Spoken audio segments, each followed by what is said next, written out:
El curso para los discípulos estaba llegando a la recta final. Entre los últimos proyectos estaba una reunión programada para llevarse a cabo aquí en la tierra entre Moisés, como exponente de la ley, Elías, representante de los profetas del Antiguo Testamento, y Jesús, autor de la gracia, con 3 de sus discípulos. En esa reunión, la participación del Padre fue definitiva al dar una instrucción precisa. Este es mi Hijo, escúchenlo. Esta expresión, escúchenlo, equivale a pongan atención a sus instrucciones y obedezcan. Vamos a orar. Padre, eres bueno con nosotros. En el nombre de Jesús, venimos delante de tu trono confiadamente, el trono de la gracia, para alabarte, glorificar tu nombre y agradecerte, porque tú ya tienes todo bajo control, sabes a quiénes va a llegar esta enseñanza, sabes cómo va a ser aplicada, tú lo sabes todo. Nosotros solo agradecemos la bendición que nos das de ser instrumento en tus manos. Gracias, Dios. Amén. Después de estar en la región de Tiro y Sidón, Jesús visita la región de Cesarea de Filipo. Esta región era el centro de poder del territorio de Filipo, una región pagana principalmente. Cesarea de Filipo se encuentra a 40 kilómetros al norte del mar o lago de Galilea y en el pie del monte Hermón, de donde surgen los manantiales que alimentan al río Jordán. Hermón quiere decir lugar que era sagrado. Cuando los israelitas conquistaron este territorio, el monte Hermón era llamado Baal Hermón, lo que sugiere una asociación de la figura de Baal con la cordillera montañosa. Baal es reconocido como un antiguo dios cananeo, considerado el dios de la fertilidad y de las tormentas. Cesarea de Filipos originalmente se llamaba Paneas, cuyo nombre viene de Pan, la deidad griega a quien fueron dedicadas las cuevas y los santuarios. Una de las fuentes del río Jordán es un manantial llamado Paneas. Este tiene relación con un dios acadio de los rebaños, representado como parte cabra y parte humano. Este dios era llamado Pan, que significa pastar. El nombre Cesarea de Filipo tiene que ver con las construcciones que realizaron hombres como Augusto César, de ahí viene Cesarea, y Herodes Felipe, de ahí viene la expresión de Filipo. Era el centro de la adoración pagana griega o helénica, junto con la exaltación del emperador de Roma. Con esos antecedentes, que en Cesarea de Filipos fuera llamado Hijo de Dios viviente, así como Hijo del Hombre, fue echar abajo los antecedentes idolátricos de estos lugares. Y como enseguida Jesús comenzó a enseñar sobre su muerte y resurrección, confrontaba a los dichos relacionados con Baal. El maestro había preguntado a sus discípulos qué decían las demás personas respecto de Jesús. Enseguida se dirige a sus discípulos cercanos a los 12 con la misma interrogación, y es Pedro quien recibió una revelación directamente del Padre Celestial, expresando que Jesús es el Cristo, el Mesías esperado por los judíos, el Hijo del Dios viviente. Ese reconocimiento establece la identidad de Jesús como el Mesías, el ungido esperado. Pero sorpresa, en ese momento Jesús habla abiertamente sobre el sufrimiento que padecerá casi enseguida. Vayamos a la palabra para disfrutarla en esta oportunidad en Mateo 16 del 21 al 23. También este relato lo encontramos en Marcos 8, 31 al capítulo 9, versículo 1, o en Lucas 9, del 21 al 27. Quiere decir, Mateo, Marcos y Lucas registran todos estos asuntos. Mateo 16, 21 dice: Desde entonces comenzó Jesús a declarar a sus discípulos que le era necesario ir a Jerusalén y padecer mucho de los ancianos, de los principales sacerdotes y de los escribas, y ser muerto y resucitar al tercer día. Este versículo es un parteaguas en el ministerio de Jesús, pues aquí inicia una serie de enseñanzas donde abiertamente revela la naturaleza de su misión, el sacrificio que está por suceder, pero también la seguridad de que volverá a vivir. Le era necesario, esto es, en el plan eterno de salvación, el Mesías debía sufrir y morir en Jerusalén, pero al tercer día resucitaría. Así debía quedarles claro que ser el Mesías nada tenía que ver con el poder y gloria terrenales.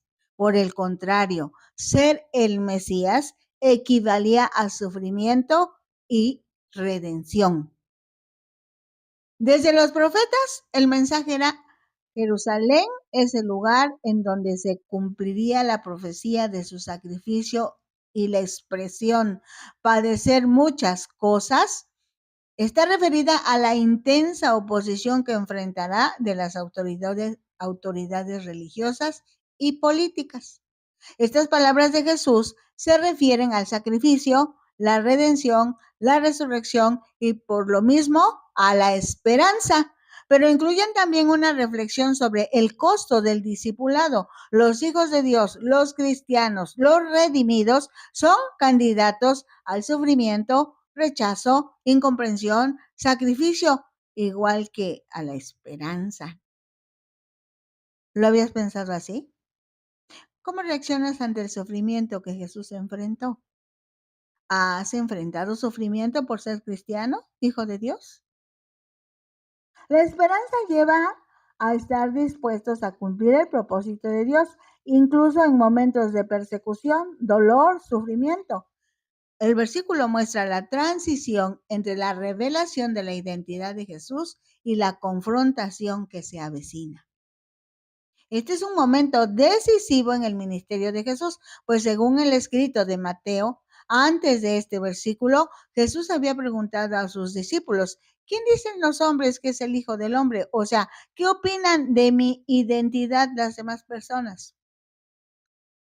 Dice Mateo 16:22. Entonces Pedro, tomándolo aparte, comenzó a reconvenirle diciendo: Señor, ten compasión de ti, en ninguna manera esto te acontezca. Sorprende comprobar que el discípulo que había recibido directamente de Dios la revelación de la identidad de Jesús, o sea, pudo decir claramente: tú eres el Cristo, el Hijo del Dios viviente. Este discípulo, cuando escucha del mismo Jesús que tendrá que sufrir, morir y resucitar, reacciona como buen humano, con expectativas humanas, con razonamientos humanos, con juicios humanos y en consecuencia con decisiones humanas. Aquí se presenta la tensión entre las expectativas humanas y la verdad divina. Con mis palabras, le diría a Pedro a Jesús: si eres el Mesías, no tienes por qué sufrir, mucho menos morir, puedes evitar todo esto. Y quizá pudo haberle dicho todo un discurso con argumentos suficientes para que Jesús dijera: está bien, no iré al sufrimiento, voy a ver cómo arreglo esto con Dios mi Padre. Dice Mateo 16:23. Pero él, volviéndose, dijo a Pedro: quítate de mí, de delante de mí, Satanás, me eres tropiezo, porque no pones la mira en las cosas de Dios, sino en las de los hombres. Es interesante la reacción de Jesús.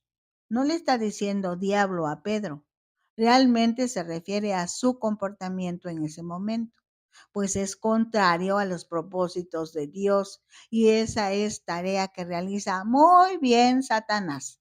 Quiere decir, Pedro, sin darse cuenta, pensando que está haciendo lo correcto, quiere evitar el sufrimiento para Jesús. Pero Jesús sabe bien que precisamente llegó a la tierra para sufrir y morir a fin de que toda la humanidad fuera recuperada para Dios. Cuando Jesús le dice, me eres tropiezo, quiere decir, yo vine para pagar el precio de la humanidad, pues a través del sacrificio compraré a la humanidad y si no quieres que sufra, estás obstaculizando, estorbando la tarea para la cual yo llegué a la tierra, pues vine a buscar y salvar lo que estaba perdido. Definitivamente los humanos tienen una visión limitada sobre el sufrimiento y sacrificio que no está de acuerdo con el punto de vista divino. Divinamente hablando, Jesús, el hombre, es el Mesías, el Cristo, el ungido de Dios, prometido en el Antiguo Testamento. Así que Pedro y seguramente todos los humanos tienen una dificultad para pensar y actuar como Dios actúa. Esta reflexión es una oportunidad para alinearse a la voluntad de Dios y estar conscientes de que los planes de Dios son mucho más grandes que lo que se pueda imaginar un ser humano. Ahora vamos a Marcos 8 del 34 al 38. Esto lo encontramos también en Mateo 16, 24 al 27 o en Lucas 9, 23 al 26. Dice Marcos 8:34. Y llamando a la gente y a sus discípulos, les dijo, si alguno quiere venir en pos de mí, niéguese a sí mismo y tome su cruz y sígame. El curso que ofreció Jesús fue al aire libre, con matrícula abierta para ese momento. No solamente estaban sus 12 discípulos, había más gente. En esta oportunidad se dirige a todos los presentes y les hace un planteamiento muy puntual, claro y atinado. Les dice, a todos los que quieran ser mis discípulos, mis alumnos, un requisito indispensable es que se olviden de hacer su propia voluntad. Eso es lo que quiere decir la expresión, niéguese a sí mismo.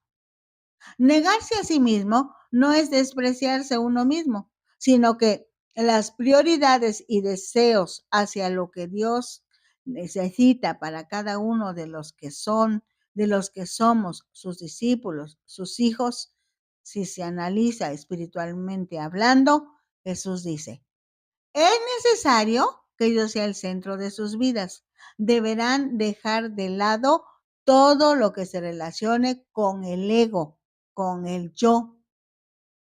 En los tiempos de Jesús, hablar de la cruz era hablar de sufrimiento, rechazo, muerte. Cuando Jesús dice, tomen su cruz, está advirtiendo que los que están inscritos en su curso deben saber que ese curso no es fácil, pues la teoría y la práctica van de la mano. Generalmente la tarea es para poder aplicar lo aprendido. Al aplicar la lógica humana, no tiene razón la expresión perder la vida para hallarla. Pero lo que Jesús está diciendo es, rinde tu voluntad a la voluntad de Dios. Es posible que en apariencia implique un sacrificio personal, por ejemplo, no obtener tantas ganancias en dinero, pero seguramente se encontrará la plenitud espiritual que redundará en beneficios materiales como salud, relaciones, paseos, viajes, sanidades, almas salvadas, milagros, maravillas, la gloria de Dios manifestada. Eso es mucho más. Dice Marcos 8:35, porque todo el que quiera salvar su vida la perderá, y todo el que pierda su vida por causa de mí, del Evangelio, la salvará. Entre Jesús y sus discípulos existe una gran diferencia entre lo que para uno es el éxito y felicidad y lo que significa para Jesús. En la vida diaria se toman decisiones que reflejan una lucha entre el deseo de vivir para cada persona y el llamado a vivir para Dios y los demás. Así que las decisiones de cada día, si se toman pensando en la persona que está tomando esas decisiones, seguramente serán egoístas.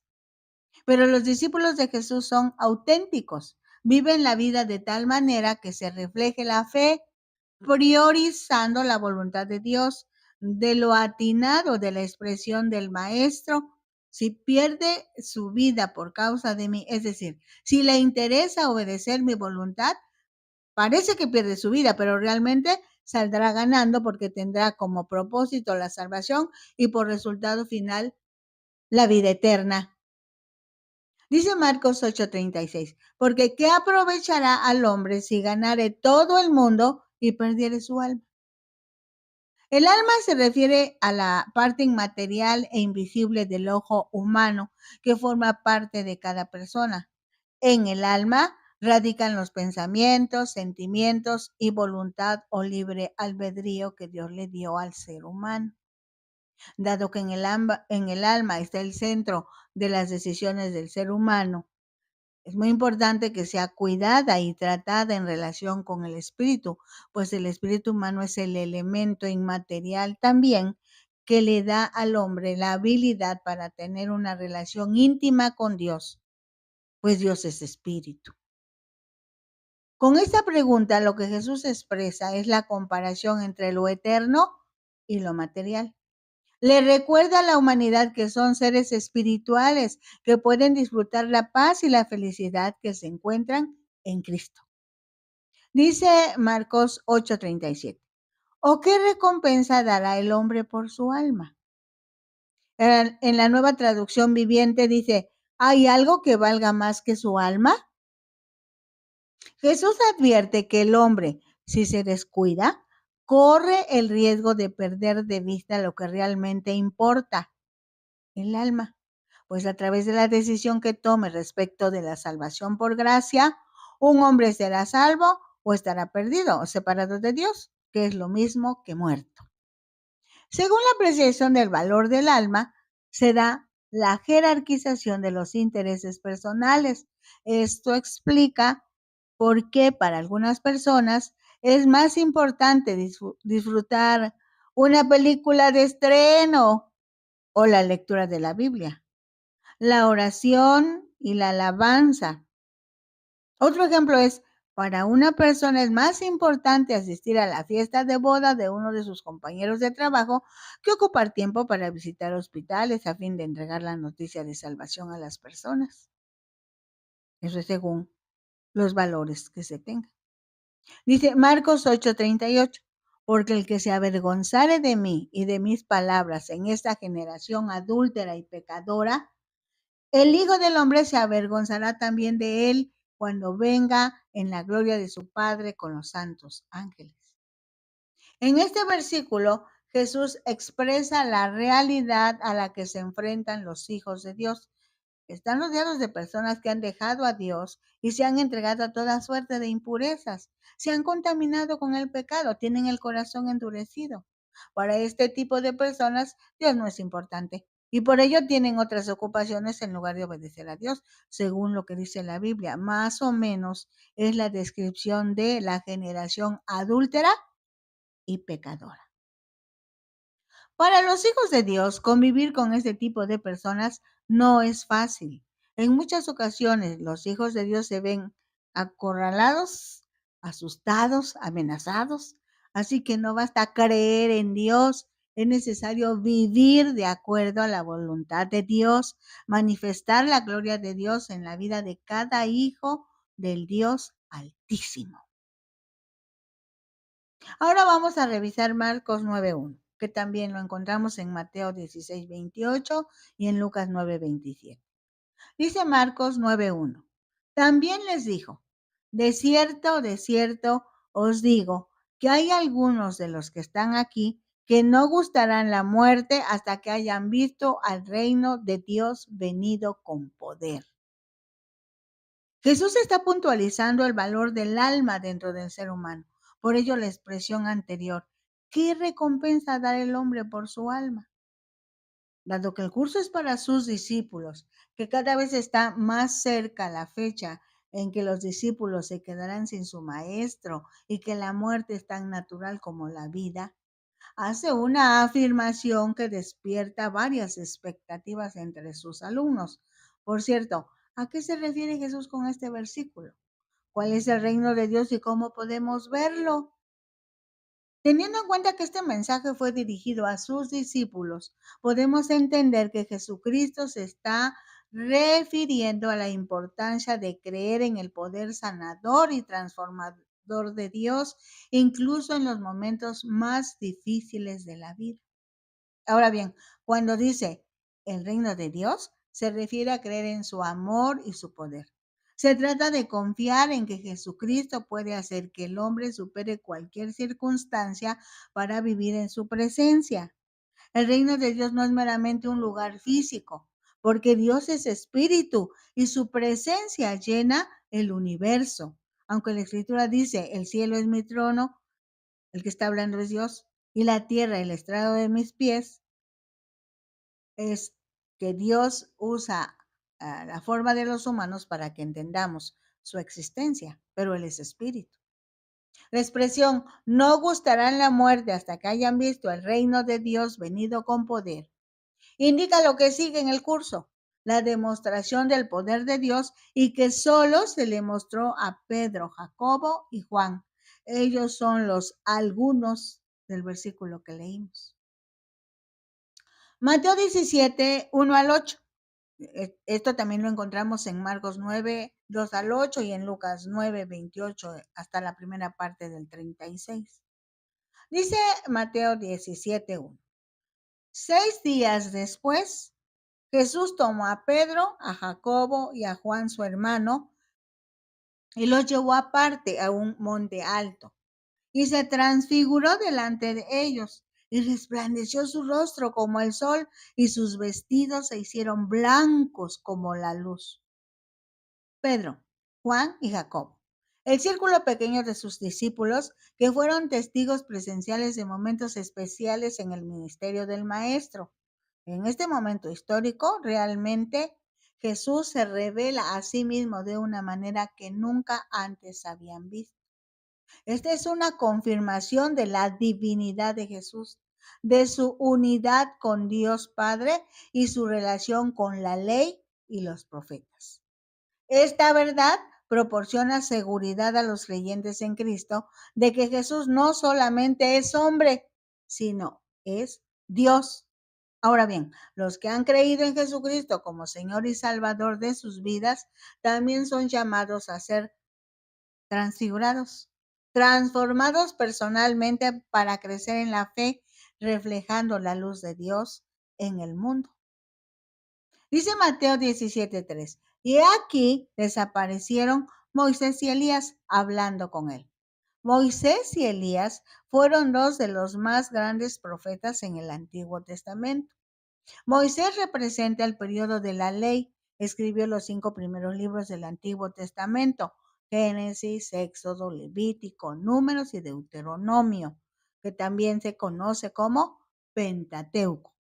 Y en Deuteronomio 18, 15 al 19, se predice la venida de un gran profeta. Elías, por su parte, representa a los profetas que anunciaron la venida del Mesías. Uno de ellos, Malaquías 4, del 5 al 6. Malaquías 4, del 5 al 6, si después lo quieres buscar y leer, estaría bien. El hecho de que Moisés y Elías estuvieran presentes en ese momento hablando con Jesús confirma su misión como Mesías. Precisamente como Mesías era cumplir la ley de Dios y las palabras de los profetas de Dios, sugiriendo la continuidad de la obra de Dios a través de la historia. Conviene recordar que así como la voz de Dios en el monte Sinaí dio autoridad a la ley, según Éxodo 19:9, la voz de Dios en la transfiguración dio autoridad a las palabras de Jesús en esa manifestación gloriosa de su divinidad. Alguien comentó que los representantes de la ley y los profetas aparecen aquí en gloria, pero subordinados al Salvador, estableciendo la conexión entre el Antiguo Testamento y Nuevo Testamento, en donde se presenta el cumplimiento de las promesas hechas por Dios. El Antiguo Testamento está lleno de profecías de anticipos a la llegada de Jesús. Y en el Nuevo Testamento se confirma el cumplimiento de todas esas profecías. Dice Mateo 17:4. Entonces Pedro dijo a Jesús: Señor, bueno es para nosotros que estemos aquí. Si quieres, hagamos aquí 3 enramadas. Una para ti, otra para Moisés y otra para Elías. Pedro quería prolongar el momento, pero era necesario que aprendiera a avanzar. Percibió a Cristo como igual a Moisés y Elías, pero Cristo era infinitamente mayor y ningún humano puede igualarlo con nadie. Mateo 17:5 dice, mientras él aún hablaba, una nube de luz los cubrió. Y aquí una voz de la nube que decía, este es mi hijo amado, en quien tengo complacencia. A él oíd. Esta manifestación de su naturaleza divina prepara a sus discípulos para los enfrentamientos o retos que enfrentarán después de la crucifixión y resurrección de su Maestro. Desde el inicio del ministerio de Jesús, dice en Mateo 3, del 13 al 17.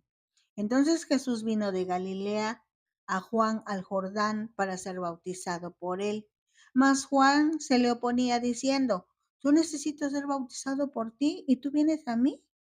Pero Jesús le respondió, deja ahora, porque así conviene que cumplamos toda justicia. Entonces le dejó. Y Jesús, después que fue bautizado, subió luego del agua, y aquí los cielos le fueron abiertos, y vio al Espíritu de Dios que descendía como paloma y venía sobre él. Y hubo una voz de los cielos que decía, este es mi Hijo amado, en quien tengo complacencia. En el momento del bautizo, la voz del Padre, que fue la que se escuchó, manifestó el reconocimiento de que Jesús es Hijo de Dios. Y según la Nueva Traducción Viviente, dice, quien me da un gran gozo. Tengo complacencia, dice la revisión 1960. En mis palabras, tengo mucho gusto de que mi Hijo esté en la tierra y obedezca los acuerdos que ya tenemos establecidos.